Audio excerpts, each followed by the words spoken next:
الشيطان الرجيم بسم الله الرحمن الرحيم ليس البر أن تولوا وجوهكم قبل المشرق والمغرب ولكن البر من آمن بالله واليوم الآخر والملائكة والكتاب والنبيين وآتى المال على حبه ذوي القربى واليتامى والمساكين وابن السبيل والسائلين وفي الرقاب وأقام الصلاة وآتى الزكاة والموفون بعهدهم إذا عاهدوا والصابرين في البأساء والضراء وحين البأس أولئك الذين صدقوا وأولئك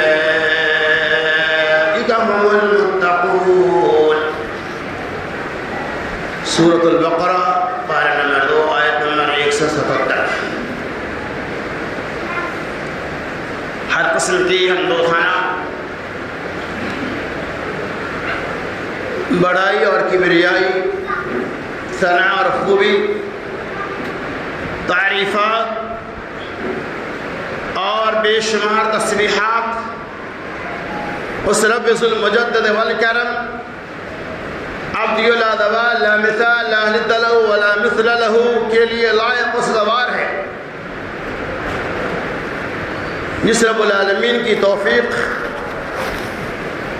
اور فضل و کرم سے ہم اور آپ یہاں خطبہ کے ساتھ ساتھ جمعہ کی نماز ادا کرنے کی غرض سے آئے ہیں. اللہ تبارک و تعالی ہماری اور آپ کی آمد کو قبول فرمائی اور رب العالمین سننے سنانے سے زیادہ ہمیں اور آپ کو عمل کثیر کی توفیق رفیق عطا فرمائی. آمین یا رب العالمین. محترم سامعین، جیسا کہ آپ اس بات کو بخوبی جانتے ہیں کہ دنیا میں کچھ ایسے انسان ہوتے ہیں جن کا تعلق کسی خاص عمل سے ہوتا ہے اور اپنے آپ کو اسی عمل کے اندر ڈال کر اپنے آپ کو بہت بڑا کامیاب اور بامراد انسان سمجھتا ہے.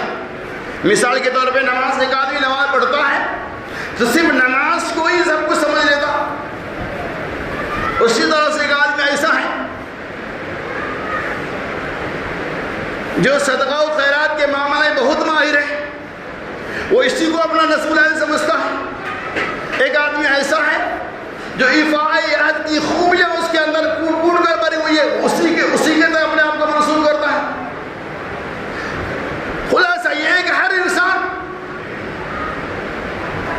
کچھ ایسے عملوں کو یا اسلام کی کچھ ایسی خوبیوں کو اپنے اندر وابستہ کرتا ہے اور اسی عمل کو اپنے لیے کامیابی کی ضمانت سمجھتا ہے. حالانکہ ایسا نہیں ہے. کسی ایک عمل کی بنیاد پر، کسی ایک خیر کی بنیاد پر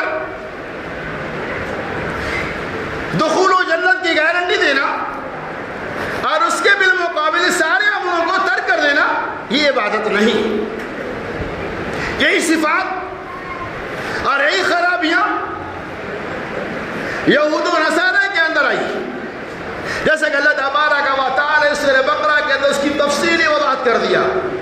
گرچہ اللہ تبارک و تعالی نے خطاب یہود و نصارہ کو ہی کیا ہے، لیکن اس کا بنیادی حکم تمام مسلمانوں سے، تمام امتوں سے. تو دیکھیے کہ اس آیت پاک کے اندر اللہ تبارک و تعالی دنیا انسانیت سے کیسی کیسی عبادتوں کا مطالبہ کر رہا ہے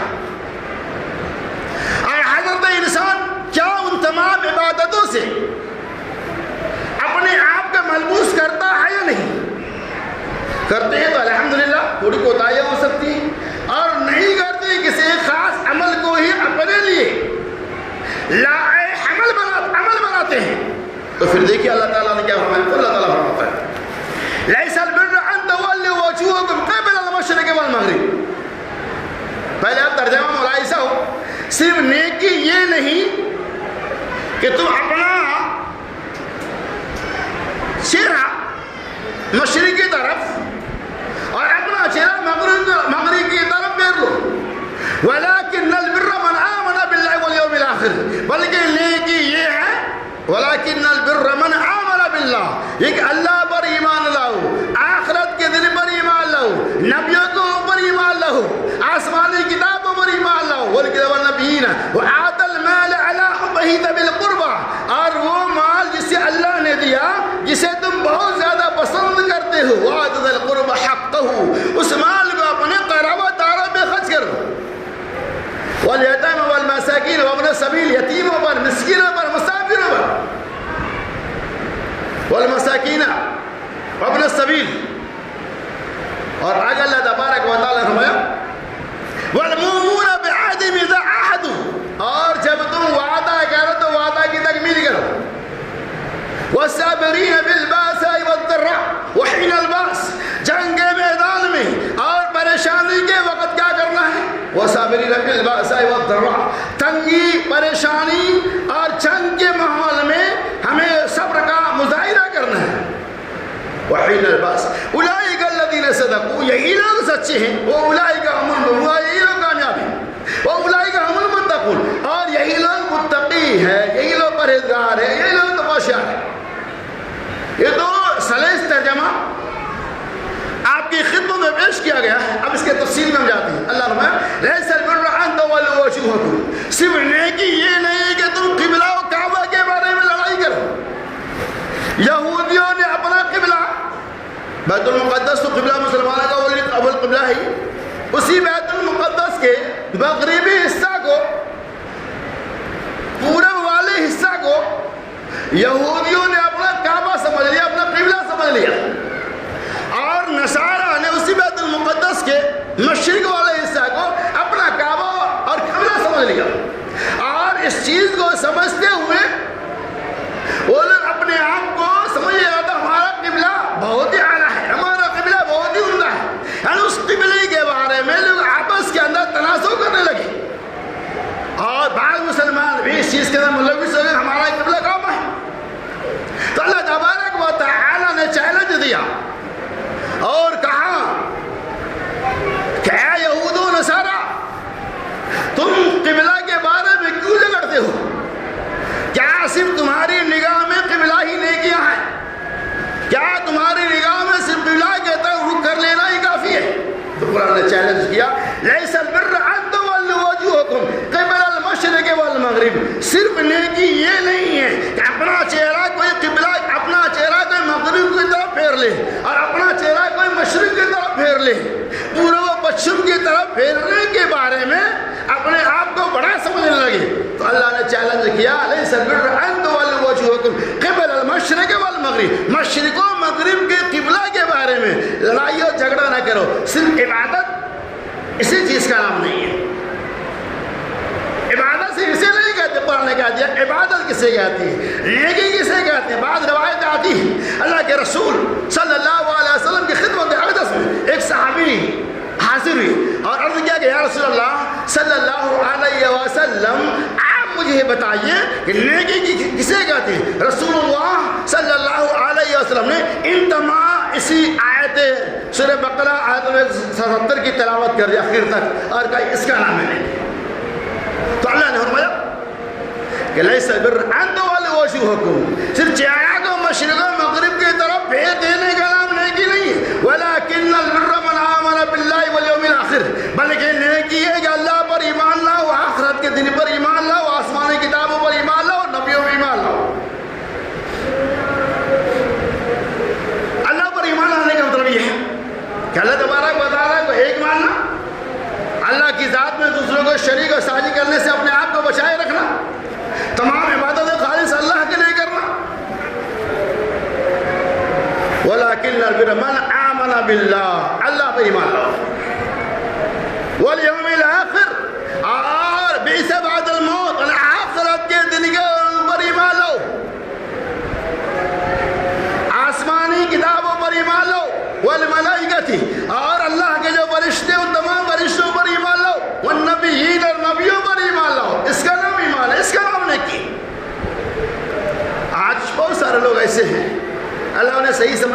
توفیق عطا فرمائے۔ نماز پڑھنا یہ بہت بڑی عبادت ہے، اس کا میں کوئی دنیا کا انتظام منکر نہیں ہو سکتا، لیکن نماز پڑھ لینے کو ہی صرف نجات کا ذریعہ سمجھ لینا اور نماز کے ساتھ ساتھ دنیا کی تمام رنگ رنگیلیوں میں اپنے آپ کو ڈبوئے رکھنا، نماز پڑھنے کے ساتھ ساتھ وعدہ کو توڑنا، نماز پڑھتے ہوئے جھوٹ بولنا، نماز پڑھتے ہوئے اللہ کی ذات کو شرک کرنا، نماز پڑھتے ہوئے انبیاء کی تعلیمات کے بجائے کسی اور کی تعلیمات کو اپنی زندگی کا نصب عین بنانا، نماز پڑھتے ہوئے مالوں میں زکات نہ نکالنا، نماز پڑھتے ہوئے اپنے رشتہ داروں کے حقوق کو ادا نہ کرنا، نماز پڑھتے ہوئے بہنوں کو حقوق کو غصب کر دینا، نماز پڑھتے ہوئے اپنے بھائیوں کو قتل کر دینا، صرف نماز ہی عبادت کا نام نہیں۔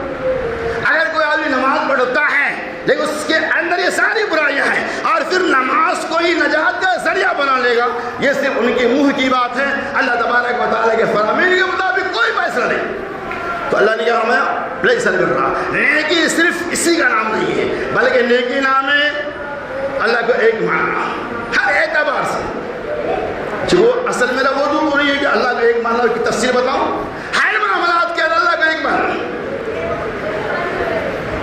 اور موت کی بعد کی زندگی پہ یقیناً بھروسہ کرنا کہ ہمیں موت کے بعد اپنے اعمال کا حساب و کتاب دینا ہے۔ وہ نبیین، اللہ کی طرف سے جتنے بھی نبی آئے وہ تمام نبی و حق ہیں، اور آخری نبی محمد الرسول اللہ صلی اللہ علیہ وسلم کو اللہ نے خاتم النبیین کی شکل میں دنیا میں جلوہ افروز فرمایا۔ یہ آخری نبی کی آخری امت ہے، نبی جو کہیں گے ہم اسے تسلیم کر لیں گے۔ نبی کو نبی ماننے کا مطلب یہ نہیں ہے کہ ہم نے نبی کو رسول مان لیا، رسول ماننے کا مطلب یہ ہوتا ہے کہ رسول اللہ صلی اللہ علیہ وسلم کے فرامین کی روشنی میں زندگی گزارنا۔ جب کوئی معاملہ آ جائے اس معاملہ کو رسول اللہ صلی اللہ علیہ وسلم کے سیرت مطہرہ کی روشنی میں تولنا، کمپرمائز کرنا۔ اگر ہمارا عمل سیرت النبی کے مطابق ہے تو الحمدللہ، اور ہمارا عمل سیرت النبی کے مطابق نہیں ہے تو نعوذ باللہ، یہ ہے نا نبیوں کا بری والا۔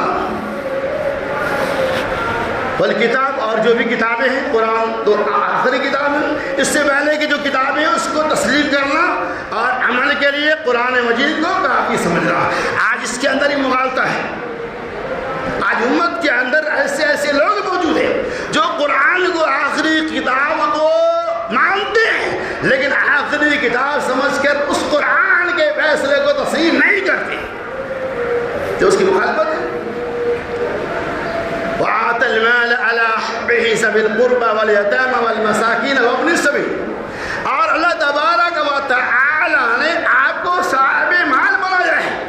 تو اللہ نے مالدار بنایا، اللہ جس کو چاہے ہم میں سے مالدار بنا دے، اللہ جس کو چاہے غریب بنا دے۔ ہر کوئی کوشش کرتا ہے کہ ہمارے پاس دولت آ جائے، غریبی کا خاتمہ ہو جائے، لیکن اللہ تبارک و تعالیٰ جو چاہے گا وہی ہو سکتا ہے۔ وآت المال على حبه ذوي القربى واليتامى والمساكين، اللہ تعالیٰ نے فرمایا اور اپنے محبوب ترین مال کو، یعنی وہ مال جسے اللہ نے تمہیں دیا اور اس مال سے تمہیں محبت بھی ہے، مال سے محبت بھی ہے، اس مال کو اللہ کے راستے میں خرچ کرو۔ وآت المال على حبه ذوي القربى، قرابت داروں پر، یعنی آپ کے جو اعزاء و قارب ہیں، جو رشتہ دار ہیں، اگر وہ غریب ہے، اگر وہ قلاش ہے، وہ حقیقی معنی میں وہ محتاج ہیں، تو اللہ تبارک و تعالی نے فرمایا وآت المال على حبه ذوي القربى، پہلے قرابت داروں کو وہ محبوب مال جسے تم کو محبت ہے اسے قرابت داروں پہ خرچ کرو۔ وآت المال على حبه ذوي القربى واليتامى والمساكين، اور قرابت داروں کے بعد اللہ تبارک و تعالی نے فرمایا والیتامى والمساکین وابن السبیل، یتیموں پہ بھی خرچ کرو، مسکینوں پہ بھی خرچ کرو، اور مسافروں پہ بھی خرچ کرو، والرقاب، اور غلاموں کے آزاد کرانے پہ بھی خرچ کرو۔ اب یہاں غور کیجئے کہ اللہ تبارک و تعالی نے کہ یتیموں مسکینوں، یتیم کا بھی تذکرہ کیا، مسکین کا بھی تذکرہ کیا، وہ ابن سبیل کا بھی تذکرہ کیا، یہ تمام چیزیں غالب فی سبیل اللہ ہے۔ اس کا مطلب یہ ہوا کہ معاشرے اور سماج کے اندر یتیم اور مسکین دونوں میں فرق ہے۔ یتیم کا معنی یہ ہوتا ہے کہ وہ بچہ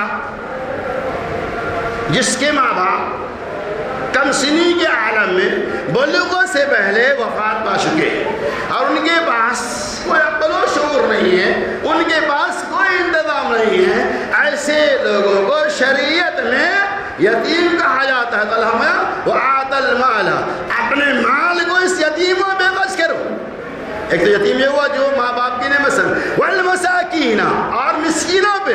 مسکین کا اطلاق عام طور پہ ہم لوگوں کے ہاں یہ سمجھا جاتا ہے کہ جو در در مانگنے والے ہیں، جو دروازے پہ آ کر آواز لگانے والے، اسے مسکین کہتے ہیں۔ لیکن قرآن نے مسکین اسے والمساکین، اور مساکین اسے کہتے ہیں جس کے پاس اپنے ضرورت پر خوراک نہیں ہے، یعنی اطلاع نہیں ہے کہ اس کا دن بھر کا انتظام ہو سکے، وہ محتاج ہے لیکن اپنی محتاجی کا اظہار لوگوں کے سامنے نہیں کرتا ہے، لوگوں کو بتائے نہیں پھرتا ہے کہ میں غریب ہوں، میں مسکین ہوں، میری مدد کرو، یعنی باوجود ہے کہ وہ ہمارے تعاون کا محتاج ہے لیکن در در وہ بھیک نہیں مانگتا اور وہ محتاج ہے۔ ایسے لوگوں کو مسکین کہا جاتا ہے۔ آپ ایسے لوگوں پہ بھی مال کو خرچ کر سکتے ہو۔ المساکین وابن السبیل والسائلین وفی الرقاب، اللہ کے راستے میں خرچ کر، والسائلین، اور سوال کرنے والے، یعنی آپ کے طرف یہاں مراد سوال سے مراد کون ہے؟ سائل لوگ جو پیشہ جو دروازے پہ آواز لگاتے ہیں، والسائلین، سوال کرنے والے بھی۔ اگر کوئی آپ کے دروازے پہ سوال کرنے کے لیے آ جاتا ہے، مانگنے کے لیے آ جاتا ہے، اللہ تبارک و تعالیٰ نے آپ کو صاحب مال بنایا ہے تو اللہ نے بولا کہ اس وسائلین اور مانگنے والوں کو بھی تم جو ہے نا اپنا محبوب ترین مال کو دے دیا کرو۔ تو کیا مطلب؟ سوال کرنے والے اگر محتاج انہیں بھی آپ دے سکتے ہیں۔ کبھی کبھار ایسا ہوتا ہے کہ مانگنے والا آدمی اپنے چرب زبانی کی وجہ سے بہت سارا مال اکٹھا کر لیتا ہے، لیکن جو حقیقی معنی ہے محتاج ہے، مسکین ہے، وہ مانگتا نہیں، سوالنے کو بیچارے محروم ہو جاتے ہیں۔ تو اس چیز کو بھی ہمیں غور و خوض کرنا چاہیے۔ وہ سائلین اور رقاب، اور غلاموں کو آزاد کرانے میں، آج تو غلام کا زمانہ نہیں ہے، تو مفسرین نے کہا کہ وہ اپنی سبیل مسافر، مطلب ایک آدمی جو راستے میں جا رہا تھا، کہیں کا سفر طے کیا اور راستے میں اس کا سامان چور نے چوری کر لیا، پاکٹ ماری ہو گئی، اب اس کے بعد کچھ بھی نہیں ہے، ٹکٹ بھی نہیں ہے، سب گم کر دیا۔ وہ اپنے گھر کے اعتبار سے مالدار ہے، جہاں کا رہنے والا ہے، کافی ان کے پاس جائیداد ہے، لیکن حال سفر میں وہ محتاج ہو گیا، ان کے پاس کچھ بھی نہیں ہے۔ اگر واقعی وہ آدمی محتاج ہے، سفر میں، ٹرین میں یا بس میں، کہیں بھی اگر وہ آپ سے سوال کرتا بھائی راستے میں میرا سامان چوری ہو گیا ہے، میں تو پیشہ آور نہیں ہوں، میں کس سے کہوں؟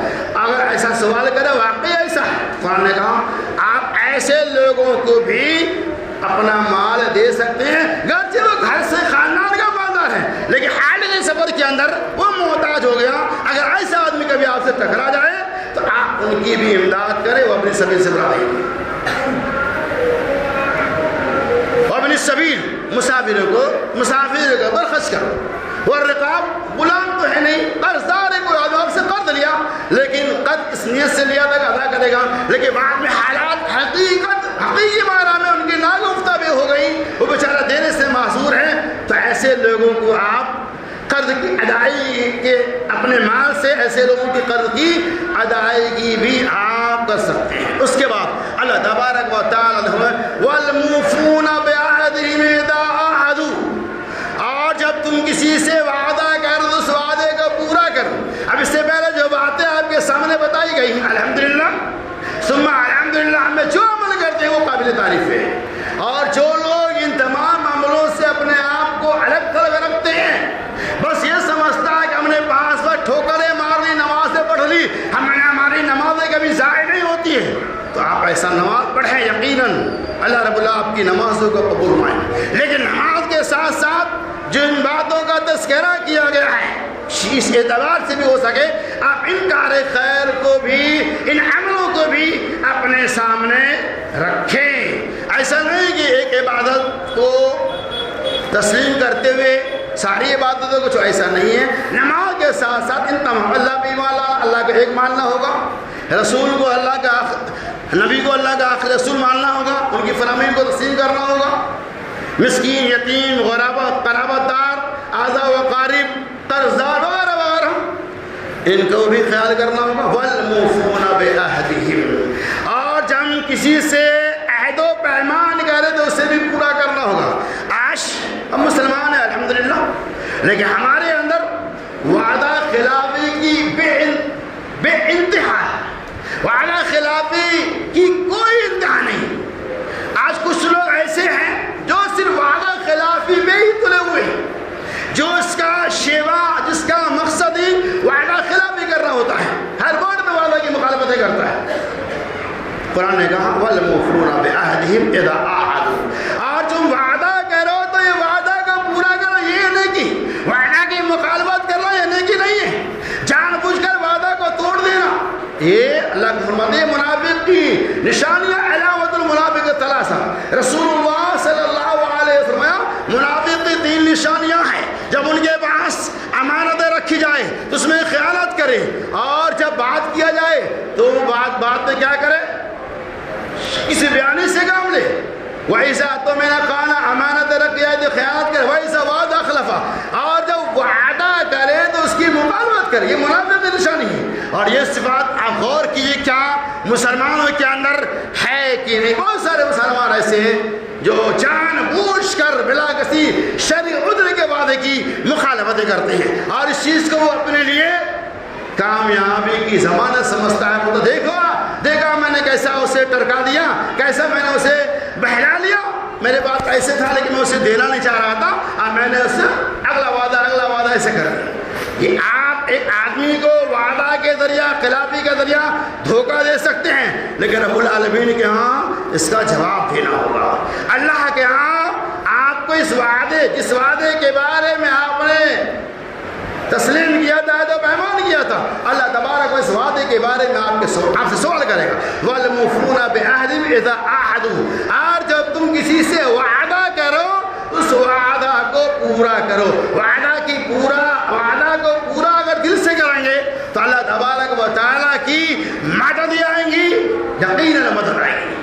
وَالْمُوفُونَ بِعَهْدِهِمْ إِذَا عَاهَدُوا وَالصَّابِرِينَ بِالْبَأْسَاءِ وَالضَّرَّاءِ، اور مصیبتوں کے وقت میں، پریشانیوں کے عالم میں، جنگ کے میدان میں تم صبر و ثبات قدمی کا ثبوت دو، صبر کے ساتھ کام لو، اللہ تبارک و تعالیٰ کی مدد آئے گی۔ وحین الباس اولئک الذین صدقوا واولئک هم المفلحون، اولئک هم المتقون، اولئک الذین صدقوا، یہی لوگ سچ بولنے والے ہیں، یہی لوگ سچے ہیں، اور یہی لوگ اللہ تبارک و تعالیٰ سے ڈرنے والے ہیں۔